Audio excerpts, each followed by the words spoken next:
Isang probinsya sa Pilipinas ang kasama sa 11 bagong deklarang Biosphere Reserve ng UNESCO. Alam niyo ba kung anong probinsya ito? Kuya Kim, ano na?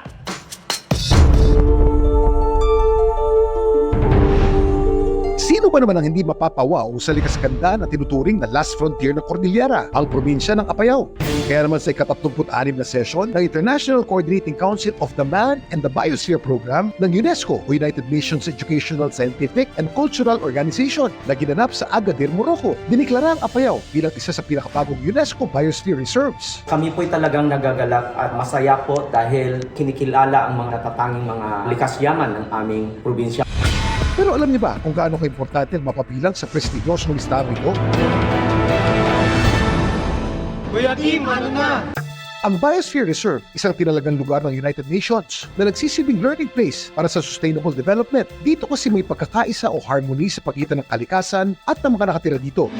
Dito sa Pilipinas, 4 na lugar ang dineklarang UNESCO Biosphere Reserve. Ang probinsya ng Palawan, ang bayan ng Puerto Galera sa Oriental Mindoro, ang probinsya ng Albay sa Bicol, at ang probinsya nga ng Apayao sa Cordillera. Ayon sa lokal na pamahalaan ng Apayao, taong 2018 nagsimulan nila ang kanilang bid para sa parangal matapos nilang madiskubre ang pinakaunang active nest o pugad ng Philippine Eagle sa kagubatan ng Luzon. Collaborative effort to, kasama natin po ang Philippine Eagle Foundation at saka ang DNR. Dahil sa pagkilalang ito, ang ilang bahagi ng probinsya ay protektado na ngayon para sa biodiversity conservation. Upang mapanatili ang kalikasan ng Apayao, mapatupad ng mas mahigpit na regulasyon para sa pangangalaga ng ating mga likas na yaman sa aming probinsya. Laging tandaan, importante ang may alam. Ako po si Kuya Kim at sagot ko kayo 24 oras. Inanunsyo ng U.S. Secretary of State Antony Blinken na magbibigay ang Amerika ng military assistance at investment para sa EDCA sites. Nagpulong si Blinken ngayong araw kasama si U.S. Defense Secretary Lloyd Austin at ang Defense at Foreign Secretaries ng Pilipinas. Nakatutok si Joseph Moro. Sa kanilang pagharap kay Pangulong Bongbong Marcos, nagpahatid sina U.S. Secretary of State Antony Blinken at U.S. Defense Secretary Lloyd Austin ng pakikiramay sa mga nasalanta ng habagat at bagyong Karina. I've said a number of times that we're more than allies, we're family. And it always feels that way when I'm working with our colleagues. And I'm always very happy that these communication lines are very open so that all the things that we are doing together in terms of our alliance, in terms of the specific context of our situation here in the West Philippine Sea and in the Indo-Pacific are continuously examined and re-examined. So we are agile in terms of our responses. Nasa bansa ang dalawang kalihim ng Amerika para sa 2+2 ministerial meeting ng Foreign Affairs at Defense Department ng Pilipinas at Amerika. Ito ang kauna-unahang beses na ginawa dito sa Pilipinas ang 2+2 meeting na ayon kay U.S. Secretary of State Antony Blinken ay salamin ng mataas na level at patuloy na pakipag-ugnayan ng Amerika sa Pilipinas. Sa pulong naman ng dalawa kina Defense Secretary Gilbert Chodoro at Foreign Affairs Secretary Enrique Manalo, inanunsyo ni Blinken na magbibigay ng $500 million na military assistance at $128 million na investment sa mga EDCA site na gagamitin sa pagsasamoderno ng ating militar. At ang pagtulong daw ng Amerika sa Pilipinas ay para mapanatili ang status quo sa rehiyon, partikular sa bahagi ng Taiwan. Dahil kung ano man ang mangyari doon, apektado ang mga kalapit na bansa. I think there's a recognition around the world that were there to be some kind of crisis on Taiwan, it would affect everyone. It would have global impact. Sa pulong na nagtagal ng halos 4 na oras na pag-usapan ng kasunduan ng Pilipinas at China tungkol sa mga rotation and reprovisioning o RORE mission sa mga tropa ng Pilipinas sa Ayungin Shoal. Natutuwa raw ang Amerika na walang pangharas na nangyari sa resupply mission noong July 27. Ayon kay Secretary Manalo, naging mapayapa ang pinakabagong resupply mission dahil sa tinawag niyang exchange of information. And China must not do anything. When we say, okay, we're going to Ayungin, walang gagawin China, sir. What do you mean? Yeah, that's part of it. Nothing. Because we've exchanged information. And they're not parang empowered or they have no place to say no? Well, I'll be blunt. If they said no, then that's not part of the understanding.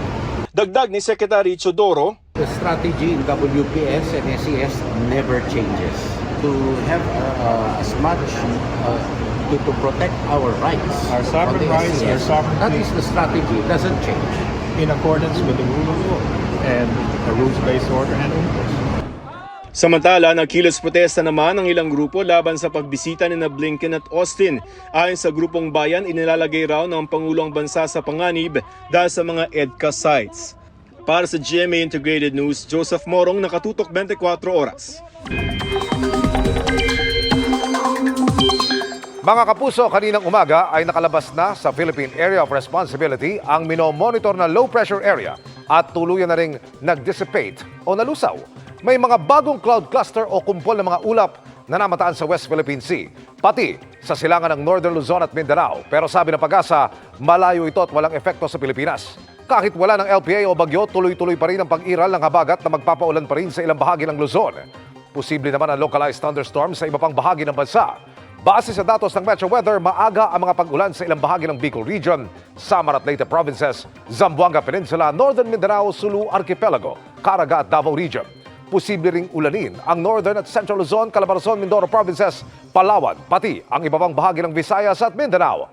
Heavy to intense rains ang inaasahan sa ilang lugar, lalo na sa Luzon. Maging handa pa rin po sa banta ng baha o landslide. Bago magtanghali bukas, unti-unti na rin magkakaroon ng tsansa ng ulan sa Metro Manila. Isinailalim na rin sa state of calamity ang Valenzuela City dahil sa malawakang pagbaha noong nakaraang linggo. Iniurong din ang pasukan doon sa August 5. Nakatutok si Mariz Umali. Sumikat na ang araw pero hindi pa rin tuluyang humuhupa ang hanggang gutter na baha sa harap ng Dampalit Elementary School sa Malabon. May mga isda pa ngang nagsisilanguyan sa baha. Kung makikita niyo po, ilang metro lang ang layo ng palaisdaan mula rito sa Dampalit Elementary School. Kaya sa kasagsagan ng malakas na ulan na sinabayan pa ng high tide, tumaas ng husto ang tubig dito na umapaw sa gusali. Kaya isa po ang eskwelahang ito rito sa Malabon na labis na naapektuhan ng pagbaha. Talagang mataas hanggang bewang. Inaabot po yung 4 na classroom. Hindi po mabilis ang pagbaba ng tubig. Ngayong wala ng baha sa loob, tulong-tulong sa paglilinis, pagpipinta, at pag-aayos ng mga upuan at mga libro ang mga guro, magulang at mga estudyante. Gusto po namin itong mapanatiling malinis kasi po ito po ang aming pinagpaaralan. Gusto po mag-aral ng malinis. Dito sa Malabon Elementary School naman, binombahan ng tubig ang buong eskwelahan para matanggal ang putik. Tulong-tulong din ang mga tauhan ng lokal na pamahalaan at paaralan sa paghakot ng sangkatutak na basurang iniwan ng bagyo. Sa Valenzuela naman, isa sa pinakamatinding binaha ang Vicente P. Trinidad National High School na hanggang ngayon masinsin pa rin nililinis ng mga guro, estudyante, magulang at lokal na pamahalaan. Lagpas tao ang baha rito sa kasagsagan ng pag-uulan, kaya pahirapan ang paglilinis. Sangkatutak na basura rin ang naipon dito. May mga ilang mga basura na din po naman yung nahakot. Kaya lang talagang medyo malakas lang po talaga yung biglang pag-angat ng tubig, kaya marami pa rin po yung kailangang hakutin. Pero ang sabi naman po ng aming LGU, parating na din daw po yung mga truck actually starting tomorrow kasi sinisigurado naman po ng aming butihing principal na handa po lahat ng classrooms po natin come the first day ng school po, next week po. Bayanihan din sa paglilinis dito sa Valenzuela National High School na ginamit na evacuation center. Dahil umabot hanggang 80% ng Kamanava ang lubog sa baha noong isang linggo, iniurong sa August 5 ang simula ng pasukan sa mga lungsod dito. Para sa GMA Integrated News, Mariz Umali, naktutok, 24 oras. Nasa kritikal na kondisyon ang isang rider sa Ligao City, Albay matapos mabangga ng pampasaherong bus. Kita sa kuha ng CCTV ang mabagal na takbo ng motorsiklong ito sa Maharlika Highway sa Barangay Calzada. Kasunod ng rider ang mabilis na takbo ng bus. Natumbok ang rider at tumilapon. Kagad namang nadala sa ospital ang biktimang nagtamo ng head injury at sugat sa katawan. Hawak na ng mga otoridad ang bus driver na mahaharap sa asunto. Mga kapuso, sa mga naghahanap ng trabaho, may 25,000 oportunidad sa Japan na para talaga sa mga Pinoy. Nakatutok si Bernadette Reyes. Isa si JR sa mga Pilipinong tumapak sa tanggapan ng Department of Migrant Workers, bit-bit ang pangarap na makapagtrabaho sa ibang bansa. Sa Japan daw niya nais magtrabaho. Japan kasi malaki din pa sahod. Kapag doon ka, maayos din yung ano mo. For instance, yung pamumuhay mo doon. Tila nakikiayon ng tadhana kay JR dahil sa pagbubukas ng Philippine-Japan Friendship Week ngayong araw, ang anunsyong 25,000 na trabaho ang bubuksan sa Japan. Ang iba rito mula sa sektor ng construction, hospitality at medical field. Yung mga makikilahok dito, mga licensed recruitment agencies, inaasahan natin na mas madali. Kasi nga, nandoon na mismo sila. Nandoon na yung, kumbaga, physically, hindi ka na kailangan pumunta sa Makati o Manila o saan man nandun yung tanggapan ng recruitment agency.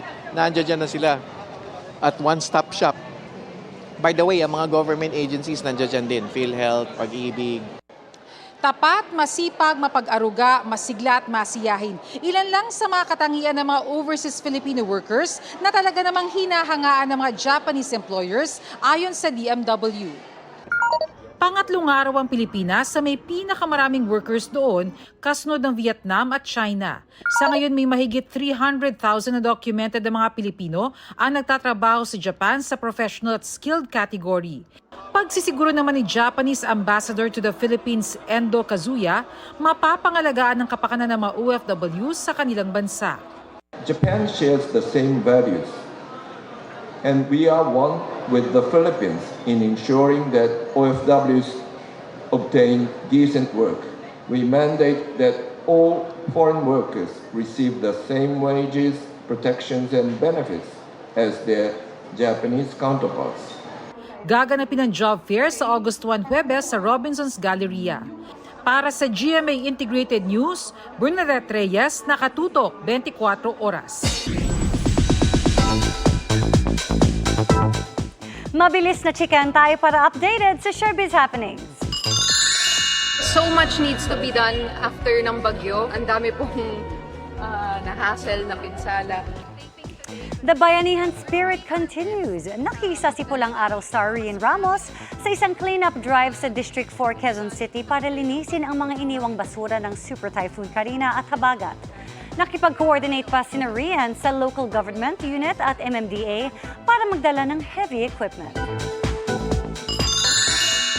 Nagsagawa naman ng seminar ang Sparkle para ipaliwanag ang working regulations ng child actors, katuwang ang Department of Labor and Employment o DOLE. Present sa seminar ang ilang opisyal ng DOLE, GMA executives, Sparkle managers, handlers, stars at kanilang mga magulang.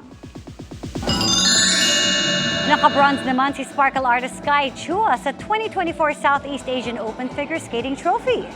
Proud si Sky sa pagkakataong ma-represent ang bansa sa figure skating. Present naman sa crowd ang kanyang Hearts on Ice co-stars na sina Ashley Ortega at Roxy Smith. Congratulations, Sky!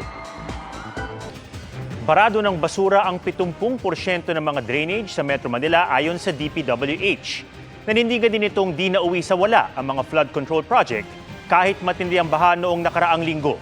Nakatutok si Evan Mayrina. May pag-asa pa bang masolusyonan ang mga pagbaha sa Metro Manila? Tulad nitong nakaraang linggo, pwedeng mabawasan pero hindi tuluyang maiwasan ayon sa Department of Public Works and Highways o DPWH. Yan ay kung matatapos ang Flood Control Master Plan. I think 70%, 70-80%, including dito sa drainage program inside Metro Manila, addressing yung mga basura and yung mga informal settlers natin. Taong 2012 pa una na aprobahan ng master plan pero wala pa sa kalahati ang naipatupad matapos ang 12 taon. Sa mga hakbang kontrabaha sumentro ang pulong ng Pangulo sa ilang miyembro ng gabinete ngayong araw. Mahigit 5,000 flood control projects nang natapos ng DPWH sa unang 2 taon ng Administrasyong Marcos, kabilang ilang itinuloy mula sa mga nakaraang administrasyon. 656 sa mga ito ay sa Metro Manila. Sa kabila ng matinding baha noong nakaraang linggo, nanindigan ng DPWH na hindi nauwi sa wala ang mga tinapos sa flood control projects. Noong Yendoy, the flood waters stayed in Metro Manila for more than 2 weeks. Kita naman natin that the flood waters have receded quite faster than Ondoy. Nanindigan din ng MMDA na hindi nasayang ang mahigit 2 bilyong pisong pondo ng ahensya para sa flood control ngayong taon. Ginamit na lang halimbawa ang Provident Village sa Marikina. Dati, lagpas bubong ang tubig dyan. Ngayon po hindi. So, nakatulong. Malaking bahagi ng flood control sa Metro Manila ang pagsasayos sa mga drainage na ilang dekada ng disenyo. 70% nito ang barado na, kaya kailangan linisin at lakihan. Bagay na iniutos ng Pangulo na gawin na agad. Iniutos din ng Pangulo ang mas maraming water impounding system o mga imbakang sasalo sa tubig mula sa matataas na lugar. Pero sa ngayon, plano pa lang yan at hindi rin may pangakong matatapos sa termino ni Pangulong Bongbong Marcos. Para sa GMA Integrated News, Ivan Mayrina, nakatutok, 24 oras. Dahil eleksyon na sa susunod na taon, sisiguraduhin umano ng Senado na hindi magagamit sa pangangampanya ang kahit anong pondo sa panukalang 2025 national budget. Kabilang sa bubusisiin ang mga confidential at intelligence funds. Nakatutok si Mav Gonzalez. Sa pagtalakay ng Senado sa panukalang 2025 national budget sa August 13, sinabi ni Senate President Cheese Escudero na mahigpit nilang babantayan ang nakapaloob dito. Dahil election year ang 2025, sisiguruhin daw nilang hindi ito magagamit sa pangangampanya. May batas na tayo dyan. Bawal gamitin ang anumang pondo ng pamahalaan tulad ng ayuda para sa kampanya ng sino mang kumakandidato. May COMELEC regulations na rin kaugnay niya. Gaya ng nagdaang budget, ibibigay lang daw ang Confidential at Intelligence Funds o CIF sa mga ahensyang kailangan talaga nito. Tiyak din daw na matatalakay sa budget deliberation ng Philippine National Police o PNP at National Bureau of Investigation o NBI kung bakit hindi pa nila nahuhuli ang mga ipinaaresto ng Senado, gaya ni Nabamban Mayor Alice Go at Pastor Apollo Kibuloy. Maraming akusado na mas malala pa nga yung mga krimen, na mas malalaki pa yung mga kaso na hindi nila nahuhuli. Ang sagot ko ay oo, nakakahiya, kahiya-hiya para sa PNP na hindi magawa ito. Lalo na nandito pa naman daw sila sa bansa ayon sa Bureau of Immigration. Hindi porket palpak ngayon ng PNP, tatanggal namin ng intelligence fund. Dahil lalong pumalpak sila kung sakasakali. Titingnan namin yung utilization ng intelligence fund. Hinihinga namin ng pahayag ang PNP at NBI. Isa rin sa mga sisilipin ng Senado ang pondo para sa flood control projects at kung meron ba talagang master plan para rito. Ayon naman sa House Committee on Appropriations na unang tatalakay sa budget sa Kamara, suportado nila ang dagdag na pondo para sa pagprotekta sa West Philippine Sea. I think each member of the majority bloc would be in full support of the President in giving more support to the Philippine Coast Guard and all other agencies that would help protect, most especially our fisher folks in the West Philippine Sea. Target aprubahan ng Kamara ang panukalang 2025 national budget sa ikatlo o ika-4 na linggo ng Setyembre. Para sa GMA Integrated News, Mav Gonzalez, nakatutok, 24 oras. Pulang Araw is truly the biggest family drama of 2024. Inulan ng papuri ang World TV premiere nito kagabi. Trending at pinag-usapan pa online. Yan ang chika ni Aubrey Carampel. Sumikat na ang Pulang Araw.